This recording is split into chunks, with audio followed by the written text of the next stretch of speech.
Hello, good afternoon, dear students. I welcome you all on my YouTube channel. Today we will discuss the guest paper of chemistry for 11th class. This guest paper is framed by myself. And before discussing the guest paper, once again, I request all of you kindly subscribe as well as share this channel. So इस channel के through आपको almost सारे guest papers मिलेंगे और ये compulsory नहीं है कि सारा कुछ उसी में से आ जाएगा, लेकिन जो महत्वपूर्ण इंपॉर्टेंट सबसे इंपॉर्टेंट क्वेश्चन है वही यहाँ दिए जाएंगे। सो आपको टेंशन नहीं लेना है, ऑलमोस्ट पेपर होपफुली इसी में से आ जाएगा। तो हम हर किसी यूनिट में एक तो उसमें मार्क्स कितना है मार्क्स का उसके लिहाज से भी क्वेश्चंस देंगे और दूसरा हम देखेंगे चैप्टर वाइज या यूनिट वाइज आपके क्वेश्चंस देंगे। So let us start with we have class 11th chemistry guest paper almost we have 10 units. First unit आपका डायरेक्ट है सम प्रिंसिपल्स इन केमिस्ट्री और some basic principles in chemistry. Second है structure of atom. Third आपका है periodic classification. Fourth है आपका chemical bonding है molecular structure. Fifth आपका है थर्मोडायनेमिक्स। सिक्स्थ है आपका इक्विलिब्रियम। सेवंथ है आपका रिडॉक्स रिएक्शन। एट्थ है आपका basic principles and preparation methods of basic principles and techniques of organic chemistry या organic chemistry some basic principles and techniques. And last is hydrocarbon. So मसला कुछ नहीं है, पहले यूनिट में आपके 7 मार्क्स है, दूसरे में आपके पहले में 7 है, दूसरे में 9 है, तीसरे में 6 है, चौथे में ऐसे ही आपको देखना है। So first unit is we have some basic principles in chemistry. Some unit first that is some basic principles in chemistry. इसमें से 7 मार्क्स आ जाएंगे आपके, 7 marks. So this unit comprises of 7 marks. So महत्वपूर्ण क्वेश्चन कौन सा आ जाएगा? Direct question आपका आ जाएगा what is law of chemical combination. उसमें से 2 लॉज आपके बनते हैं। लॉ ऑफ केमिकल कॉम्बिनेशन इसमें से 2 लॉज आपके बनते। एक है law of conservation of mass, एक है law of conservation of mass and second one is law of definite proportion. Law of एक तो आ जाएगा इसमें and law of definite proportion. तो ये महत्वपूर्ण है, ठीक है। इसमें से ये इंपॉर्टेंट है। इसके अलावा आज इसमें से क्वेश्चन कौन सा बनेगा? सेकंड क्वेश्चन दैट विल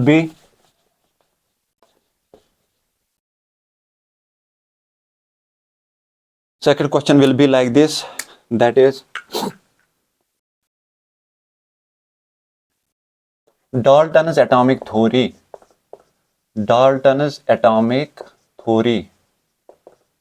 और यहाँ डाल्टन्स मॉडल भी आ सकता है। इसके अलावा आपका आ जाएगा मोल कंसेप्ट बहुत इंपॉर्टेंट क्वेश्चन है। साथ में percentage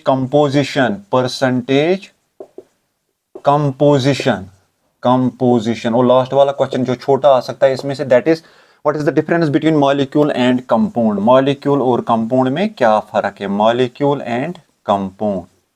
so these are certain questions in this unit. तो हमारा यूनिट कंप्लीट हो गया। ये some basic principles in chemistry. Coming to second unit that is structure of atom. महत्वपूर्ण है, 9 मार्क्स है इसमें। स्ट्रक्चर ऑफ एन एटम का स्ट्रक्चर, इस पे फोकस करना है हमें, ठीक है। 9 मार्क्स। तो इसमें हमें देखना है कि कौन कौन सा क्वेश्चन बन सकता है। इसमें से हमारा क्वेश्चन बनेगा direct that is isotopes, isobars, इस पे फोकस करना है। शॉर्ट में आ सकता है आइसोटोप्स एंड आइसोबार्स पे फोकस करना है आपको, ठीक है। अगर हो सके तो आपको that is discovery of electron पे भी थोड़ा बहुत फोकस करना है। ज्यादा इंपॉर्टेंट नहीं है लेकिन फिर भी आप देख सकते हो। डिस्कवरी ऑफ एन इलेक्ट्रॉन इस पे फोकस करना है आपको। इसके अलावा जो महत्वपूर्ण क्वेश्चन है, सबसे इंपॉर्टेंट क्वेश्चन है इसमें से है दैट इज सिंपल सा क्वेश्चन आ जाएगा आपका, आ जाएगा इसमें डायरेक्ट क्वेश्चन दैट इज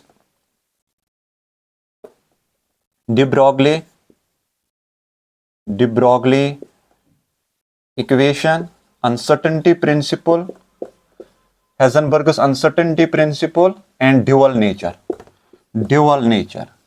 इस पे ज्यादा फोकस करना है, ठीक है। इसके अलावा आपका Rutherford's model and it's limitations, Rutherford's model model and it's limitations limitation भी दिखाने हैं आपको, ठीक है। साथ में आपका बोहरस मॉडल भी दिखाना है, बोहरस मॉडल, ठीक है।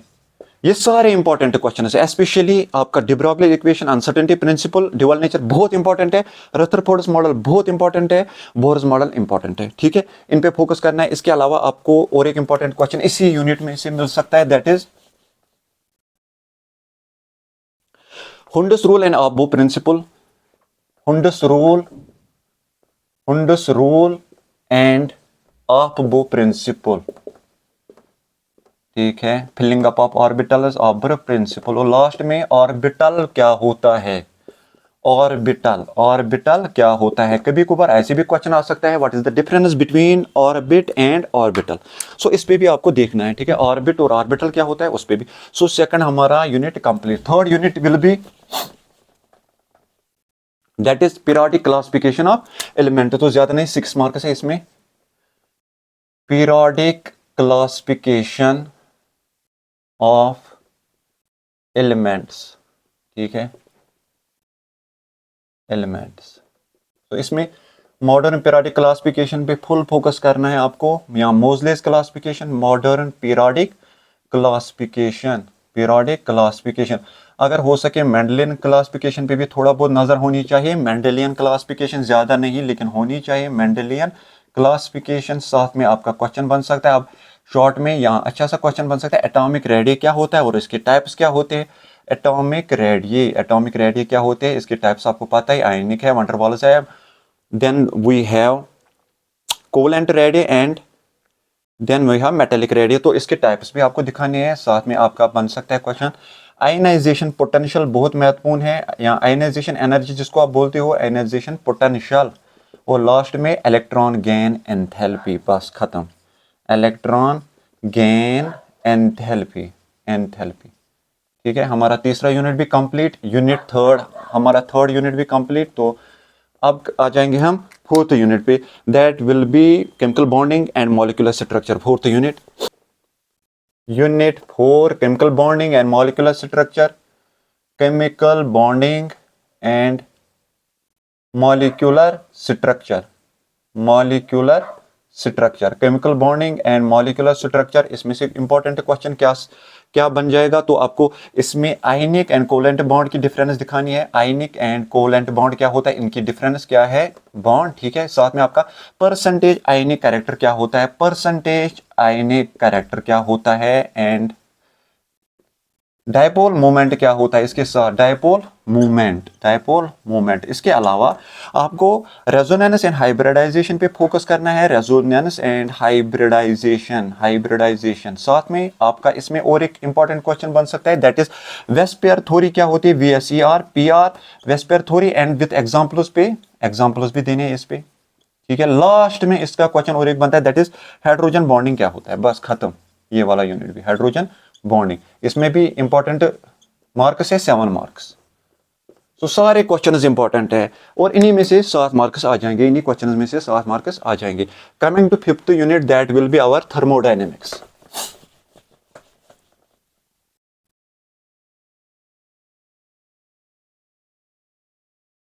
सो unit fifth that is thermodynamics में ज्यादा मार्क्स है, 9 मार्क्स है, 9 मार्क्स है, ठीक है। जो इंपॉर्टेंट क्वेश्चन है यही है, तो मसला नहीं है, यही क्वेश्चन आ जाएंगे। इंटेंसिव एंड एक्सटेंसिव प्रॉपर्टीज क्या होते हैं, intensive and extensive properties,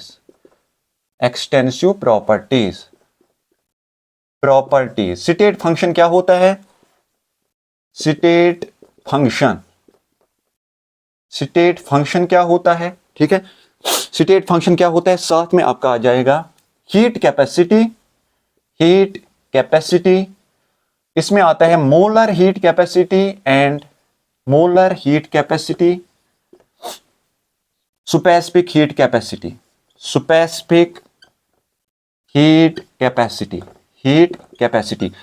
हेसियस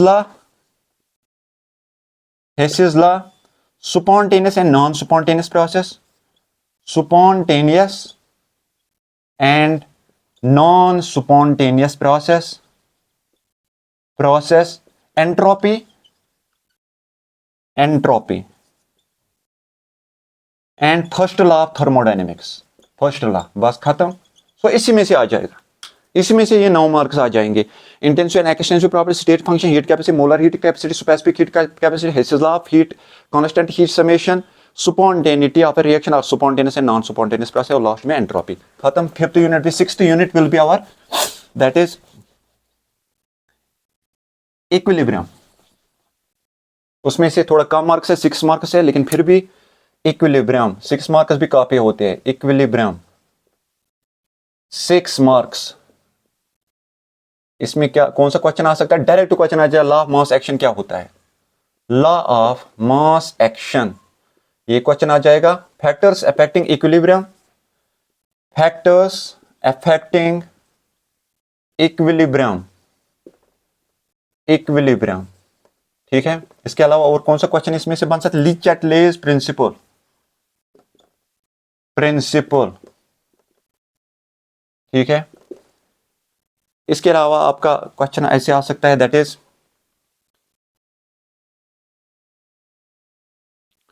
solubility product, बहुत इंपॉर्टेंट क्वेश्चन है, solubility product and common ion effect with examples, common ion effect with examples, बस इसमें से ये महत्वपूर्ण क्वेश्चन है। Coming to one more unit that is redox reaction, 4 marks होते हैं उसमें, तो ज्यादा नहीं देखना उसमें। उसमें जितने भी यहां हम क्वेश्चंस देंगे ऑलमोस्ट उसी में से बन सकता है, ठीक है।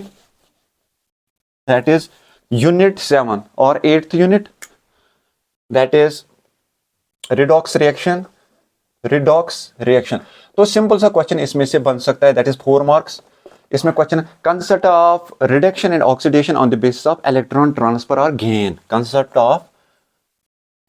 Of oxidation, oxidation and reduction on electronic concept basis, on electron basis. Redox reaction क्या होते हैं? दूसरा क्वेश्चन, रिडॉक्स रिएक्शन क्या होता है, इस पे भी फोकस करना है एग्जांपल्स के साथ। और लास्ट में ऑक्सीडेशन नंबर क्या होता है, तो इसमें 3 क्वेश्चंस है, ऑक्सीडेशन नंबर क्या होता है, खत्म ये वाला यूनिट भी। Now coming to last 2 units that are in organic part. So simple सा क्वेश्चन है, organic chemistry, some principles and techniques, 9th unit, 9th unit organic chemistry, organic chemistry लंबा है, principles and techniques, principles and techniques, कितने marks होंगे इसमें? 11 mark, सबसे ज्यादा, ठीक है। तो आपको पुराना भी देखना है, जनरल कॉन्सेप्ट्स भी देखने हैं इसमें। जनरल कॉन्सेप्ट्स में आपके कौन से आ जाएगा? इलेक्ट्रोमेरिक इफेक्ट आ जाएगा, ठीक है। इलेक्ट्रोमेरिक इफेक्ट पे फोकस करना है, स्पेशली किस पे फोकस करना है? स्पेशली इलेक्ट्रोमेरिक इफेक्ट्स में हमारे आते हैं inductive, mesomeric effect, resonance effect, hyper conjugation. तो ज्यादा फोकस किस पे करना है?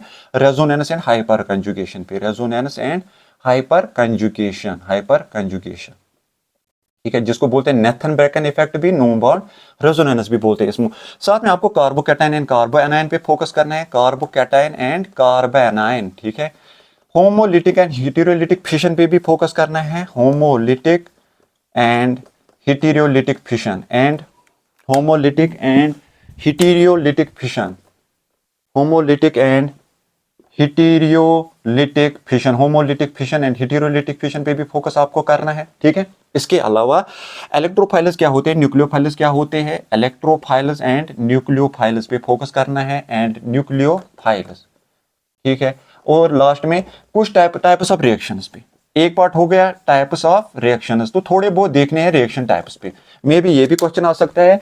इसके अलावा इसमें से आप क्या प्यूरिफिकेशन में क्या करना है, general methods to purify an organic compound, जैसे आपका है प्यूरिफिकेशन ऑफ, जैसे डिस्टिलेशन होता है उसमें टाइप्स होते हैं, फ्रैक्शनल डिस्टिलेशन, ठीक है, फ्रैक्शनल डिस्टिलेशन आता है या स्टीम डिस्टिलेशन, तो जनरल मेथड्स पे आपको फोकस है। स्पेशली क्रिस्टलाइजेशन पे फोकस करना है आपको, कॉलम क्रोमेटोग्राफी पे फोकस करना है, एड्सॉर्प्शन क्रोमेटोग्राफी जिसको आप बोलते हो, ठीक है। उस पर फोकस करना बहुत इंपॉर्टेंट है। वो उसमें भी एक क्वेश्चन आ सकता है। आपको किस पे, क्रिस्टलाइजेशन पे फोकस करना है, कॉलम क्रोमेटोग्राफी पे फोकस करना है, और साथ में आपको जो डिस्टिलेशन मेथड्स है उस पर भी फोकस करना है। सो ये वाला यूनिट भी हमारा complete. Coming to last unit that is hydrocarbons. 10 marks है, ठीक ठाक मार्क्स है, ठीक है। दूसरे सबसे ज्यादा मार्क्स है हाइड्रोकार्बनस, हाइड्रोकार्बनस, हाइड्रोकार्बनस, हाइड्रोकार्बन, लास्ट यूनिट हाइड्रोकार्बनस, 10 मार्क्स।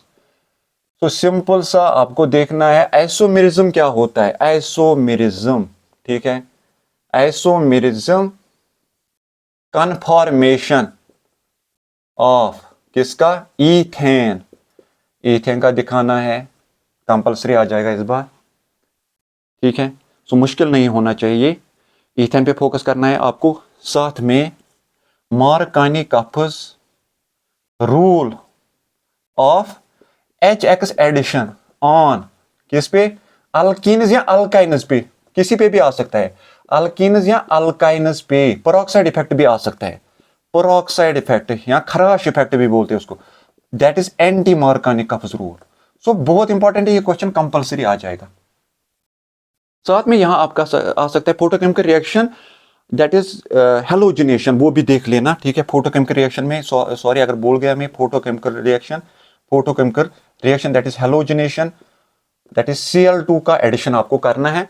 इसके अलावा इसमें से आपका क्वेश्चन बन सकता है that is resonance and aromaticity in benzene, benzene, resonance and aromaticity, aromaticity in benzene, in benzene, ठीक है, बेंजीन पे होगा। इसके अलावा इसमें से इंपॉर्टेंट क्वेश्चन, सबसे इंपॉर्टेंट क्वेश्चन इसमें से specially that is acidic character of alkynes, acidic character of alkynes. Alkynes का एसिडिक कैरेक्टर क्यों होता है, because there is sp hybridization, s character बहुत ज्यादा होता है, negative after removal of proton, negative charge आराम से रह सकता है as compare to sp2, as compare to sp3। So ये क्वेश्चन, लास्ट दो क्वेश्चन जो इसमें से बन जाएंगे, that is Friedel-Crafts alkylation and acylation of aromatic hydrocarbons.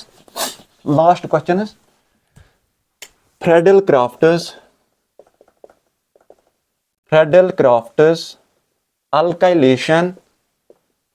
alkylation and acylation किस पे, एरोमेटिक हाइड्रोकार्बन्स पे, जैसे बेंजीन पे, किस पे, इस पे करना है आपको, in presence of Lewis acid like AlCl3, BF3, ठीक है, ETOH एटसेट्रा। तो ये रिएक्शंस करनी है आपको।